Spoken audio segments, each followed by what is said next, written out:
Oui, je pense que cette année aussi, on aura un tournoi du Parlement qui sera très disputé, avec pratiquement les équipes qui ont joué les premiers rôles l'année dernière.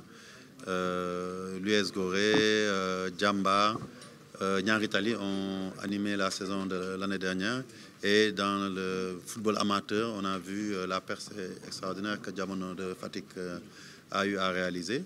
Et nous pensons que ces demi-finales seront très disputées, avec bien entendu Diamono qui va venir bousculer les grands et essayer de se faire sa place. Et c'est déjà arrivé et on espère aussi que, aussi bien en demi-finale qu'en finale, le public répondra présent pour qu'on ait une belle fête à l'entame de cette saison qui sera une saison particulière, qui sera la saison de confirmation pour nos différents championnats en termes d'intensité, de suspense, en termes de bonne organisation, en termes de régularité. Nous voulons faire la même chose que l'année dernière, sinon mieux.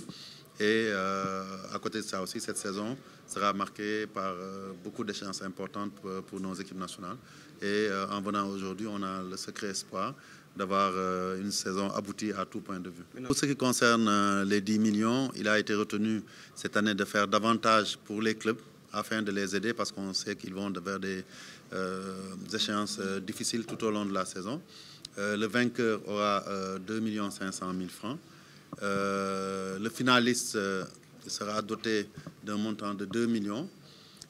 L'équipe qui occupera la 3e place aura 1 500 000 et l'équipe arrivée 4e touchera 1 million. Et comme d'habitude, c'est de tradition. Les arbitres recevront une enveloppe de 800 000 francs et le reste sera affecté à l'organisation de ce tournoi-là. Aujourd'hui, les affiches que nous avons sont très intéressantes puisque, effectivement, comme je l'ai dit, Niary Tally n'est plus à présenter. Gorée est revenu au devant de la scène. On espère avoir une belle affiche, mais je suis sûr aussi que Diamono, Djambar vaudront le déplacement parce qu'on sait que Djambar, l'année dernière, était favorite pour le titre. Et on a vu aussi le travail de Diamono qui va rejoindre la Ligue 2 cette année. Donc je pense que les 4 affiches seront très alléchantes. Il faut juste retenir que cette affiche des demi-finales sera aussi l'affiche de la Super Coupe une semaine après. Donc certainement, on considérera que c'est la manche allée d'une double confrontation qui promettra entre Gorée et Niary Tally.